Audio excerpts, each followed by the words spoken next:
যে যারা গার্লফ্রেন্ড আছে তাদের জন্য যেন বয়ফ্রেন্ড খুব কম টাকায় কিনতে পারে সেই সুযোগটা মানে যেটাকে বলে ডিসকাউন্ট সেটা একটা অবশ্যই আপনি করে দিচ্ছেন। আর এটা সম্পূর্ণভাবে খুবই ভালো লাগছে। আমি একটা কাজের জায়গা পাচ্ছি। বিশেষ করে আমি একটা জায়গা সেটি কাজ করে আমার একটা অন্য লেভেলের ভালো লাগা কাজ করে বরাবরের মতোই। আপনারা জানেন আমিও সেক্টরে আমারও ছোট বিজনেস আছে। আর যেহেতু চিত্রনায়িকা মানেই হচ্ছে নিজেকে বারবার নতুন করে প্রেজেন্ট করা, নিজেকে প্রস্তুত করা, স্কিন কেয়ারের প্রতি অনেক বেশি কেয়ার করা।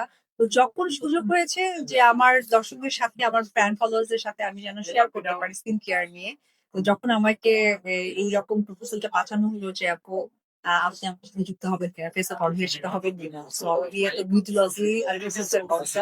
আর বিউটিলজি আপনারা সকলেই জানেন যে কসমেটিক্স তারা দীর্ঘ বছর ধরে অনলাইনে বিজনেস এর সাথে আছেন। এই ফুল ফেস অরবি আমার মাধ্যমে আপনাদের সাথে মিডিয়ার সামনে এত বড় করে প্রেজেন্স করছে। তো সবকিছু মিলে মনে হয়েছে যে আমার ভালো লাগে এবং আমার জানা জায়গাটা যখন আমাকে সুযোগ করে দেওয়া হয় তখন তো আসলে খুব মুখিয়ে নিতে হয়, তাই আমি এখানে ভ্যালেন্টাইন নিয়ে আমি ফেস অফ অরবিয়াকে বলবো যে যারা গার্লফ্রেন্ড আছে তাদের জন্য যেন বয়ফ্রেন্ড খুব কম টাকায় কিনতে পারে সেই সুযোগটা মানে যেটাকে বলে ডিসকাউন্ট সেটা একটা অবশ্যই আপনি করে দিবেন। আর অ্যানাউন্সমেন্ট তো আমিই করে দিব।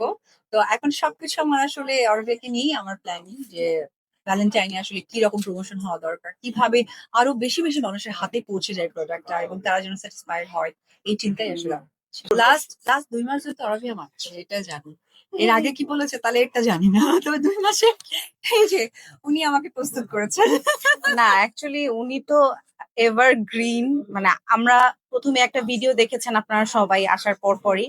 আমার কাছে ওরকম কোনো চেঞ্জই লাগেনি। আপনাদের কাছে কি লেগেছে আপনারাই বলেন। আমার কাছে তো কোনো চেঞ্জ লাগে না। আমি তখনও স্টেজে দাঁড়িয়ে বলছিলাম যে একেবারে মনে হচ্ছে যে একটু আগে ভিডিওটা করা হয়েছে এরকম। এন্ড উনি যে একটা বিউটি, উনি যে একটা ডিভা, এটা উনাকে আসলে দেখলেই বোঝা যায়।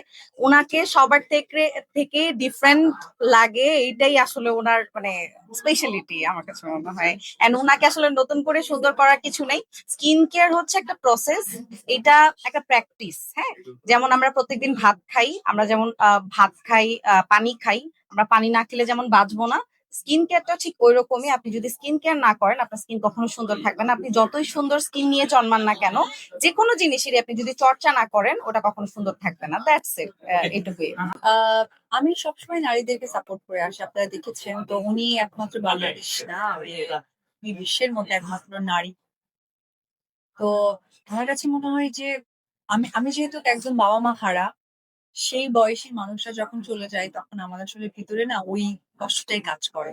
সেই কষ্টের জায়গা থেকে খারাপ লাগা থেকে আমার কাছে মনে হয়েছে যে মানে আসলে স্ট্যাটাস তো আবেগের জায়গা, সেই আবেগ থেকে এটা। এখন অবশ্য উনি একটি ডিরেক্টর, উনি আমার ইন্ডাস্ট্রি ভবিষ্যৎ তৈরি করার, আমি তাকে বাবা বলে ডাকি। তো এবার মানে উনি মানে সুনামধন্য একজন ডিরেক্টর, অবশ্যই একজন ভালো প্রযোজক দরকার আমাদের তিনি কাজ করেন। কিন্তু এরকম ব্যর্থ সবাই দেখেন আমার কাজের জায়গায় তখন জুড়ে যায়। প্রথমে বলবো যে বাড়ির মানুষ বাড়ি ফিরলে এটা কতটা ভালো লাগে কাজ করে।